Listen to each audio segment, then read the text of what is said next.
When I left the US almost 2 years ago to come back to Croatia, I mean, I expected it to be transformative, but I never expected it to completely dismantle an identity I thought was true. I had spent 10 years in trauma work, giving sound healing, understanding trauma at a logical level, helping others release their own trauma. But I was really not prepared for my own healing process, not even remotely. So being abandoned by my birth mother at the age of 3 in Zadar, Croatia, then being raised in a violent, dysfunctional family in the US, all of that would come to the surface. But not only that, so would the distorted way American culture can kind of shape your perception. So, I mean, not many people can say they got the opportunity to return to the country they were taken from and reunite with their birth family and reunite with their culture. I mean, I remind myself of this every single day now. And on the surface, everything really was incredible. I had my birth family, I had love, I made friends, I had support, I had community. I mean, good old home cooked meals when I needed it, clothing when I didn't have any, genuine loving care. On top of that, I got to explore a country I never had the privilege of knowing. So why was I having anxiety attacks? Why was I spiraling into depression? Why was I slipping into old habits and behaviors, drinking again after swearing off alcohol and running away from all of it?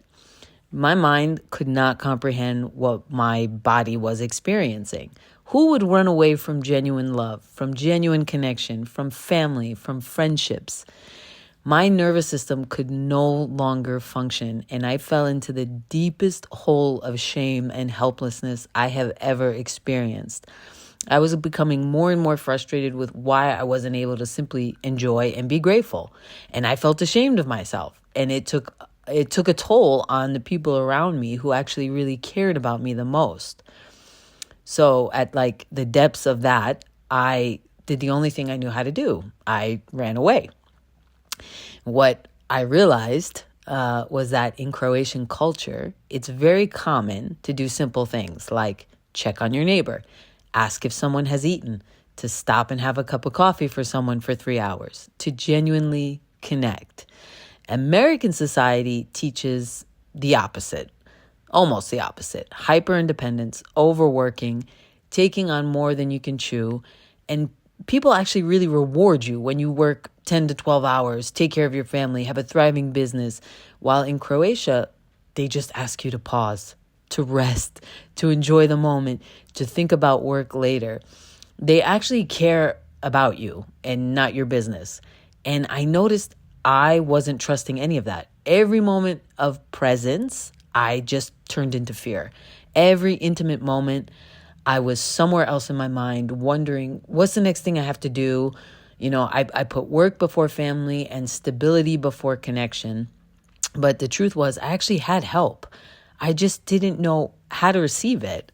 Actually, I don't think the truth is I had help and I just didn't know how to receive it. I think the truth is actually closer to I had help, but I didn't yet feel safe enough to receive it. And those are definitely two different things. And so this is not a personal failure, but realizing now more of a nervous system adaptation. I arrived in Croatia carrying decades of survival strategies. I mean, strategies that sounded like, don't depend on anyone, people will hurt you, everyone will abandon you eventually, keep moving, solve it yourself, don't be a burden, stay productive, earn your worth, don't trust anyone. Like, these are all survival responses.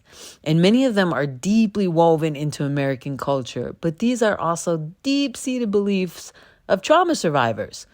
In America, like, people are often praised for working longer, pushing harder, needing less, producing more. And like the person who burns themselves out is kind of celebrated in a weird way. And the person who rests is often like questioned. And on top of that, if you come from childhood trauma or abandonment, then you have another level of shame and unworthiness that completely runs the show. It's very hard for most children who have been abandoned and abused at a very young age to fully believe they are worthy, to fully believe that people genuinely like them for who they are with no strings attached. But in Croatia and much of the Balkans that I traveled through, they operate from a completely different rhythm. People genuinely ask, hey, have you eaten today? Someone will stop by just for coffee. Someone sits with you for hours. Someone wants conversation instead of productivity. Someone values relationship over efficiency. And part of me thought, wow, that's so nice. But while another part was like, this is dangerous. And then I realized that's because truly receiving requires real vulnerability. And what was interesting to me is I kept saying to myself that Croatia is where, I kept trying to convince myself, Croatia is where everything fell apart for me. I lost my sound bowls, my sense of self, my ability to communicate authentically, essentially my whole identity. And in many ways, my entire identity did fall apart. Like, I think it had to. Because what actually fell apart was the illusion that I could survive forever through self-reliance alone. Because suddenly there were people everywhere offering support. And support has a way of exposing a lot of old wounds, you know? And it wasn't that I was someone who didn't care about connection. In fact, connection, like true, real, authentic connection and intimacy, was all I ever wanted my whole life. But after years of dysfunction and abuse, my mind was constantly scanning for safety. And this is a huge difference. Like, this makes a huge difference, knowing this. So people were always reaching towards me, and I simultaneously wanted it and also feared it. And it's totally not because I'm incapable of love, actually quite the opposite. It's because closeness, real closeness, activated this old survival strategy in me that I hadn't yet learned how to even recognize, you know? But I also wanted to be really clear about something. I'm not trying to idealize Croatia or like criticize America too much, because there are totally strengths and limitations in both cultures. The Croatian tendency towards connection is beautiful. It can also become intrusive, a little bit enmeshed, and lacking at boundaries at times. And the American emphasis on independence can also be extremely isolating, but it can also create autonomy and self-determination. But please know, neither culture has the full answer. I think what I'm actually discovering is not that work is more important than people, or that people are more important than everything else. But I think I'm discovering something more in between, like more balanced. I think I'm discovering connection matters, stability matters, rest matters, your purpose matters, and you don't have to sacrifice one to have the other. And the thing that really struck my heart like the hardest was that knowing that every moment of presence I had, I actually turned into fear.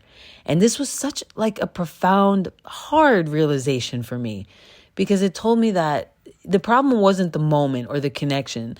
The problem was what happened inside of me when the moment became still, uncomfortable, when things got really still and there was nothing to fix, like nothing to prove, nothing to achieve, nothing to chase, like just a cup of coffee, just a conversation, just a family member, a friend.